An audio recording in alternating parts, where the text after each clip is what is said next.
10 minute और 25 करोड़ रुपए। अगर आपको इन दोनों में से कोई एक को सिलेक्ट करना हो तो शायद मेरे जैसे आप 25 करोड़ रुपए चुनेंगे, क्योंकि 25 करोड़ एक बहुत बड़ा अमाउंट होता है। अगर आपको अपने 25 करोड़ रुपए बचाने हैं तो ये वीडियो मेरे साथ 10 मिनट तक देखिए अनइंटरप्टेड। इसको पोस्टपोन मत कीजिए।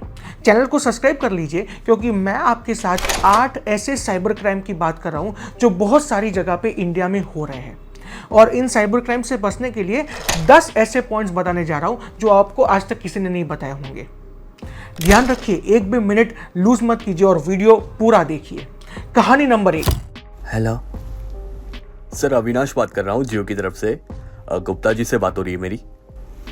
हाँ सर, आपका ये मोबाइल नंबर आधार कार्ड से लिंक है क्या? सर, आपके और 3 नंबर दिखाई दे रहे हैं जो आधार कार्ड से लिंक है। उसमें से 2 नंबर के डिजिट में आपको बता दे रहा हूँ, 3645 और 8615 जो रिपोर्ट हुए हैं for sending marketing message for your business. Sir, आपके ऑल 3 नंबर्स ब्लॉक हो सकते हैं अगर आपने FIR दर्ज नहीं करवाया कि आप इस एक्टिविटीज में शामिल नहीं है। रुक जाइए गुप्ता जी, कुछ मत कीजिए। आपके साथ एक शायद स्कैम हो रहा है। आपको बातों में फंसाया जा रहा है और आपको बोला जा रहा है कि आप पुलिस स्टेशन जाइए। पुलिस स्टेशन आपके घर से 4-5 घंटे की दूरी पे है। आप शायद वहां जाना इतना इजीली पसंद नहीं करेंगे। पुलिस आपको बोलेगा, फेक पुलिस कांस्टेबल आपको बोलेगा कि अगर आपको चाहिए कि आपके सिम कार्ड्स एक्टिवेटेड रहे, वो ब्लैक लिस्टेड ना हो जाए फॉर लाइफ, तो आपको कुछ पेनल्टी पे करनी पड़ेगी। आप वो पेनल्टी पे करेंगे और आपके साथ स्कैम हो जाएगा। ये कहानी रियल लाइफ कहानी है जो मेरे एक बहुत खास दोस्त के साथ कुछ दिनों पहले ही घटी हुई है। इतना अच्छा हुआ कि उसके केस में वो पुलिस स्टेशन लगभग 1 घंटे की दूरी पे था, and he really went to that police station to discover कि उसके साथ स्कैम होने वाला था। पेनल्टी के पैसे, फाइनेंशियल इंप्लीकेशन से तो वो बच गया, लेकिन मेंटल हैरेसमेंट और उसका टाइम बहुत ही कीमती था जो बिगड़ गया। एक सीनियर सिटीजन मैडम जो एक MNC के रिटायर्ड डायरेक्टर थे, उनको ऐसा ही एक फ्रॉडुलेंट कॉल आया। कहानी बहुत सिमिलर थी। उनको बताया गया कि उनके 3 मोबाइल नंबर्स XYZ आधार कार्ड से लिंक्ड है और वो तीनों मोबाइल नंबर्स मार्केटिंग एक्टिविटीज़ के लिए यूज़ हुए हैं, तो वो शायद डिसकंटिन्यू हो जाएंगे। मैडम थोड़ा सा गड़बड़ा गई कि ऐसा क्या हुआ। वो तो रिटायर्ड है, उन्होंने कहा क्या मार्केटिंग किया होगा। धीरे धीरे she was put in touch with a police officer who put in touch with a CBI official, और ये दोनों फेक थे। पुलिस ऑफिसर और CBI ऑफिशियल जो फेक थे, उन्होंने वो मैडम को मेक बिलीव करवाया, उनको ऐसे बिलीव सिस्टम बनवाया कि उनके तीनों मोबाइल्स और उनका आधार कार्ड, उनका बैंक अकाउंट मनी लॉन्ड्रिंग के लिए इस्तेमाल किया जा रहा है और उन पे मनी लॉन्ड्रिंग का एक केस बनता है। मैडम हड़बड़ा गई। मैडम का लंबा इलस्ट्रियस करियर रहा था at MNC and she had not indulge in any of this activities, पर उनको लगा कि ऐसा कुछ शायद हो सकता है, तो शी डिसाइडेड कि what is the way out.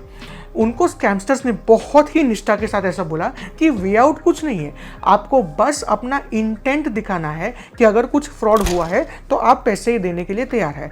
वो इंटेंट दिखाने के लिए आपको अपने ही बैंक अकाउंट में कुछ पैसे डाल के रखने हैं, जिससे कभी भी CBI आपको क्वेश्चन करे, कभी भी कोर्ट क्वेश्चन करे, तो आपको बताना है कि देखो ये रहा मेरा एस्क्रो अकाउंट, इसमें से पैसा आप यूज कर सकते हो अगर मेरे नाम का कुछ फ्रॉड हुआ है। उसके बाद फ्रॉडस्टर्स या फिर स्कैमस्टर्स ने एक करंट अकाउंट ओपन किया ये मैडम के नाम पे और उस अकाउंट में पैसे ट्रांसफर करने की बात की।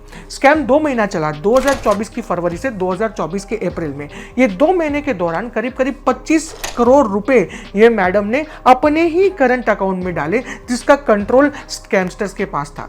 मैडम के लिए बहुत बड़ी एगनी थी, because she had to dilute and she had to roll back all mutual fund investments and also took a gold loan. उन्होंने अपने माँ के नाम के भी इन्वेस्टमेंट्स को तोड़ दिया और 25 करोड़ रुपए ये एस्क्रो टाइप ऑफ अकाउंट में डाले।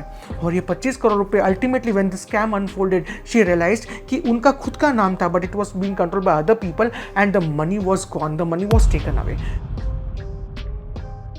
पुलिस वो मनी कलेक्ट करने के लिए एफर्ट कर रही है, लेकिन वी हैव टू सी कि कैसे एक बड़ा स्कैम हुआ with a person who was a director with MNC with a literate person.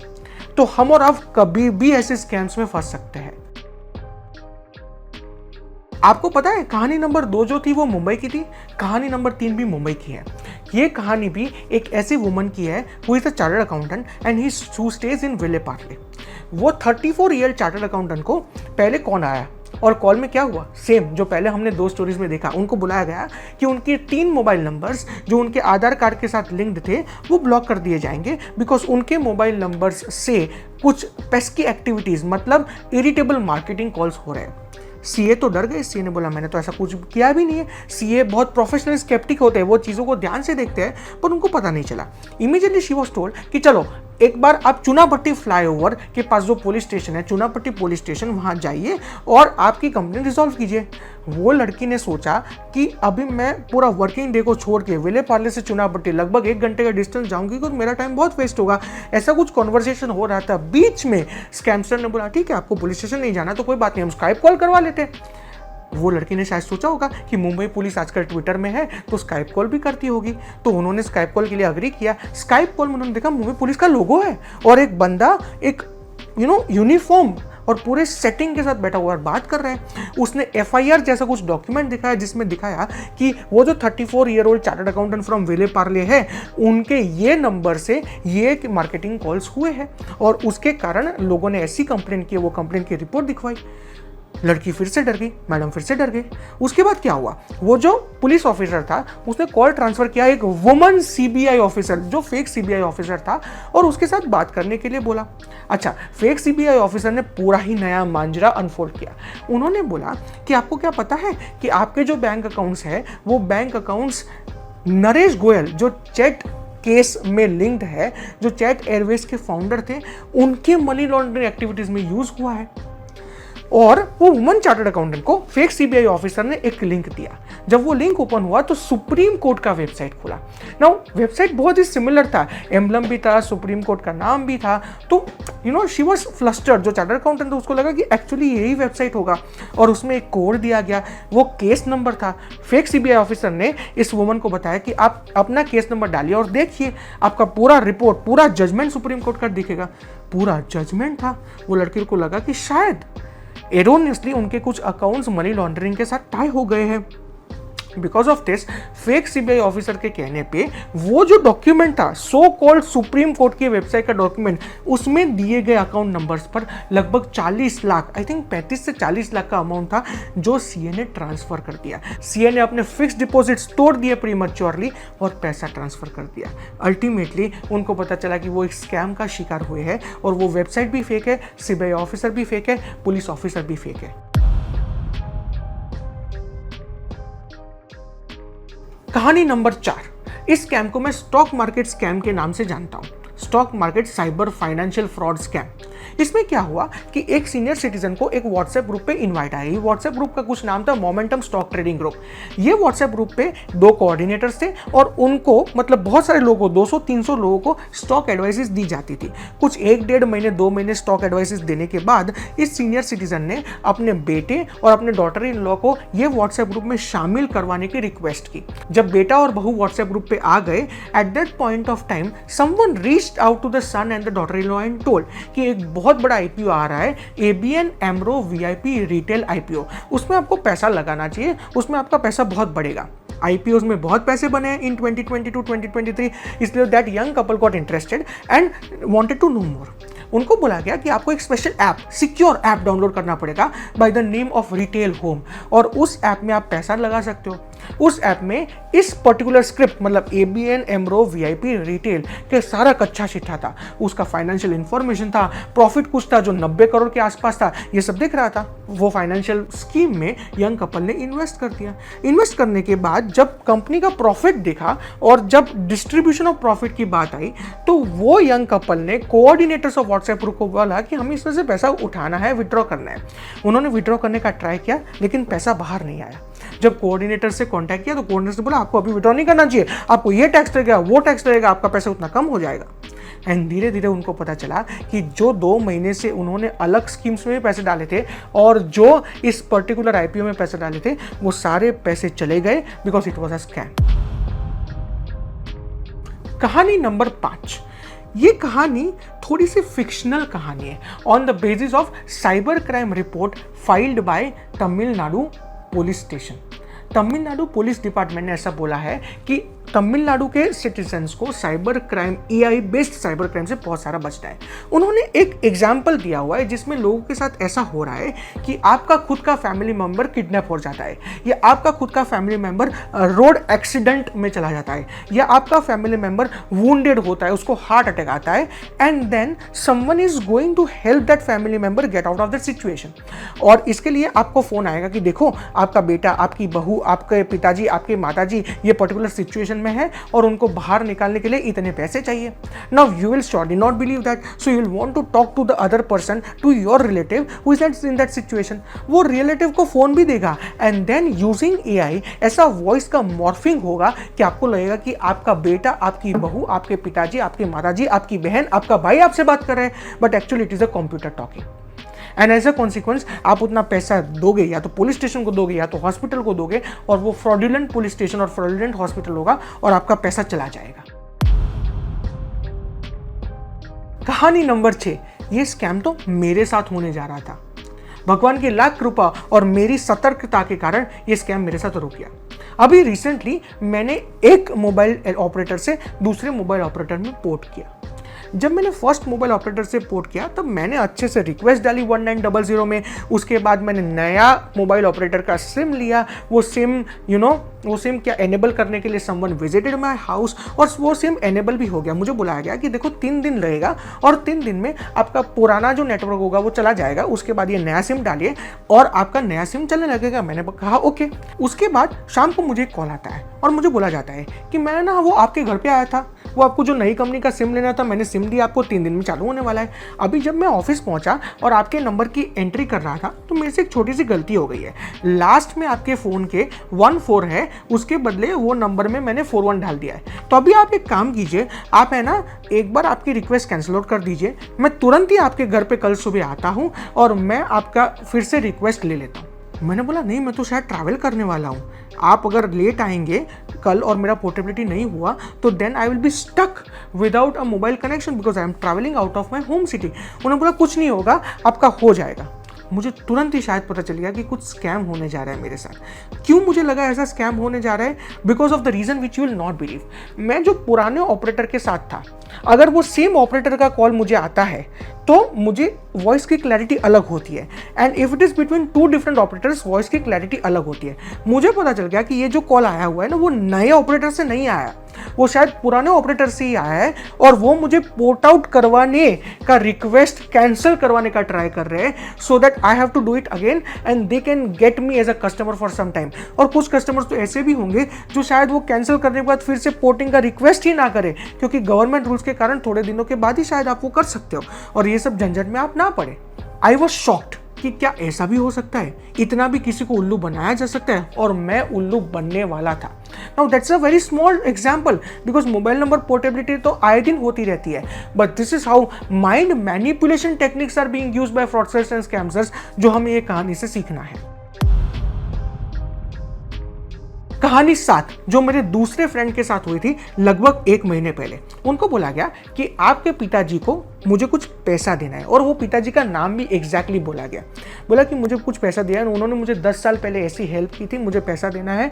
उनके बैंक अकाउंट जो ये नंबर से एंड होता है, सही वाला बैंक अकाउंट बताया, ये नंबर से एंड होता है, उसमें मैं डालने की कोशिश कर रहा हूँ पर पैसा जा नहीं रहा है, तो आपको मुझे पैसा डालना है, तो आप मुझे अपना बैंक अकाउंट UPI ID देंगे। तो बैंक अकाउंट देने में तो इतना सारा बड़ा प्रॉब्लम होता नहीं है, तो मेरे दोस्त ने बैंक अकाउंट दे दिया। उसने बोला बैंक अकाउंट में पैसा नहीं जा रहा है, आप मुझे अपना UPI का जो होता है payment address, VPA virtual payment address, वो देंगे। तो मेरे दोस्त ने वो दे दिया। उसके बाद उस बंदे ने पहले ट्रायल के लिए 1000 रुपये ट्रांसफर किए। कोई होता है तो 1 रुपये करता, 100 रुपये करता, 1000 रुपये किए, जिससे मेरे दोस्त को लगा कि ये जेन्युइन है, शायद 1000 रुपये बंदा ट्रांसफर कर रहा है। उसके बाद उसको बोला गया कि देखो तेरे पापा के मेरे पास 40,000 रुपये जमा थे, मुझे 40,000 रुपये रिटर्न करने हैं, मैं वो रिटर्न कर देता हूँ। 2 इंस्टॉलमेंट में करूँगा, पहले 20,000 करूँगा, उसके बाद दूसरे 20,000 19,000 करूँगा, क्योंकि 1000 तो ऑलरेडी हो गए। पहले 20,000 का क्रेडिट मेरे दोस्त को आया, तो मेरे दोस्त को लगा कि भाई ये तो पैसा मेरे अकाउंट में आ रहा है। अच्छा, इसके बाद थोड़ी देर के बाद मेरे दोस्त को एक और मैसेज आया कि 2 lakh rupees have been credited to your account. और वो बंदे का फ़ोन आया कि देखो भाई मेरे से 20,000 रुपये एडिशनल करने थे, उसके बदले मेरे से 2 लाख रुपये हो गए हैं, तो आप मुझे एडिशनल रुपये वापस दो। मेरे दोस्त ने वो मैसेज देखा कि हाँ भाई 2 लाख रुपए डिपॉजिट हुए, तो उसने जो डिफरेंस था, मतलब 2 लाख उसमें से 20,000 एक्चुअली लेने थे, 1,80,000 रुपए उसके वीपीए मतलब यूपीआई एड्रेस पे ट्रांसफर कर दिए। ये स्कैम था। पहला मैसेज जो आया था वो एक्चुअली बैंक से आया था 20,000 रुपये वाला। दूसरा मैसेज जो आया था वो बैंक से नहीं आया था, वो किसी और मोबाइल नंबर से आया था, बट वो एग्जैक्टली सेम टेक्स्ट फॉर्मेट में आया था कि मेरा दोस्त ऊपर देखना भूल गया कि कहाँ से पैसा आया हुआ है, and that resulted in a scam of 1,80,000 rupees with him. कहानी नंबर 8 और आखिरी कहानी। मेरे और आपके साथ तो ये स्कैम्स हो वो शायद मान सकता हूँ, होने नहीं चाहिए पर मान सकता हूँ, लेकिन एक बड़े प्राइवेट बैंक जिसके सिस्टम्स बहुत ही अच्छे होते हैं, bank is known for its best financials and IT systems, उसके साथ भी ऐसा स्कैम हो सकता है? हाँ, हुआ है। एक प्राइवेट बैंक के साथ 4.5 करोड़ का स्कैम रिसेंटली हुआ है। 3 पार्टीज, एक टर्की हैकर, दूसरा एक बीटेक ग्रेजुएट फ्रॉम गाजियाबाद और तीसरे कुछ ऑर्डिनरी लोग, इनको मिलके एक स्कैम किया गया जिसमें कि बैंक को बोला गया कि मैं ना एक इंटरनेशनल मर्चेंट हूँ। बहुत सारे लोगों ने क्रेडिट कार्ड से आपको पैसा भेजने का ट्राई किया फॉर परचेज ऑफ आइटम्स, लेकिन वो आइटम्स एक्चुअली रिवर्स हो गई है क्योंकि ट्रांजैक्शन डिक्लाइन हो गया था। आपके पास इन लोगों का पैसा पड़ा हुआ है, 34 लोगों का पैसा आपके पास पड़ा हुआ है, तो बैंक जी आप ये पैसा उनको वापस कर दीजिए। ऐसा करके बैंक को लगभग 34 डिफरेंट क्रेडिट कार्ड अकाउंट्स में करीब 4.5 करोड़ वापस करने के लिए बुलाया गया।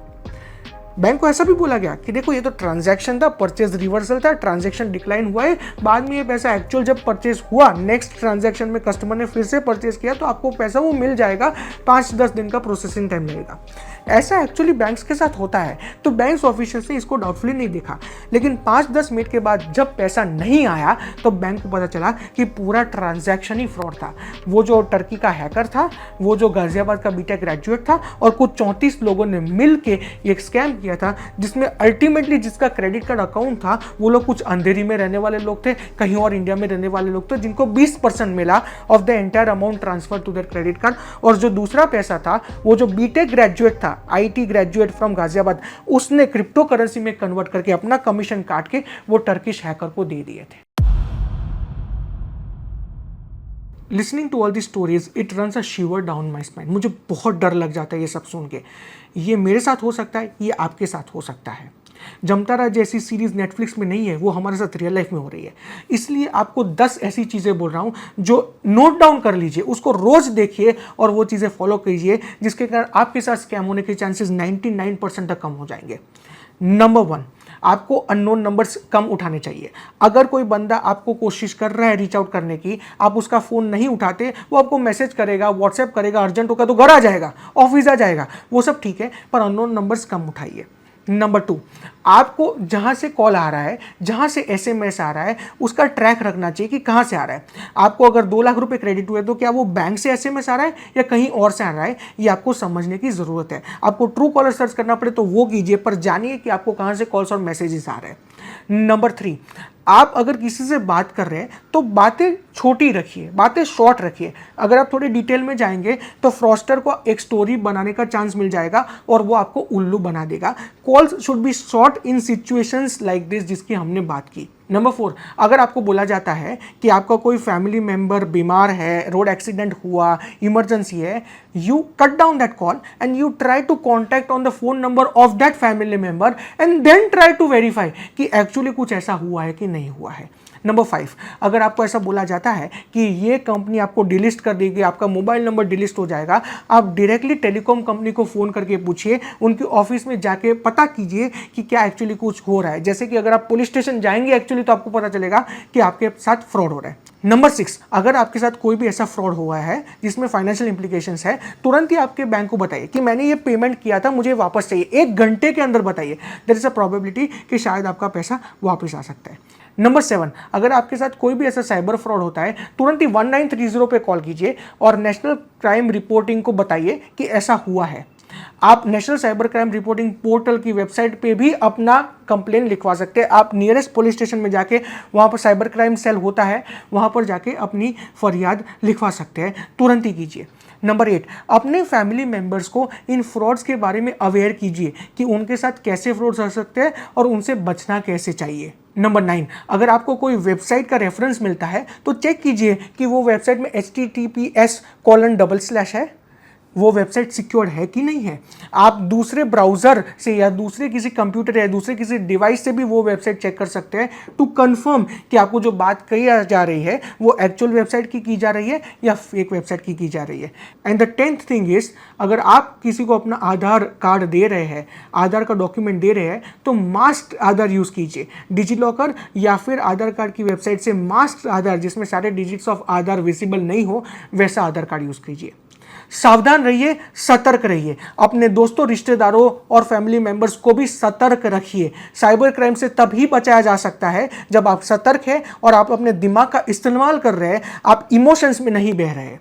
आशा करता हूं ये वीडियो आपको पसंद आया होगा और आप साइबर क्राइम से सेफ रहेंगे। अगर आपको वीडियो पसंद आया तो वीडियो अपने सारे दोस्तों, रिश्तेदारों के साथ व्हाट्सएप में एक लिंक देके शेयर कर दीजिए और उनको चैनल पे बुलाइए कि ये कंटेंट को सब्सक्राइब कीजिए, जिससे आप ऐसी चीज़ों से बच सकते हैं और फाइनेंशियली एम्पावर हो सकते हैं, बिजनेस सेंस में एम्पावर हो सकते हैं। वीडियो एंड तक देखने के लिए आपका खूब खूब धन्यवाद।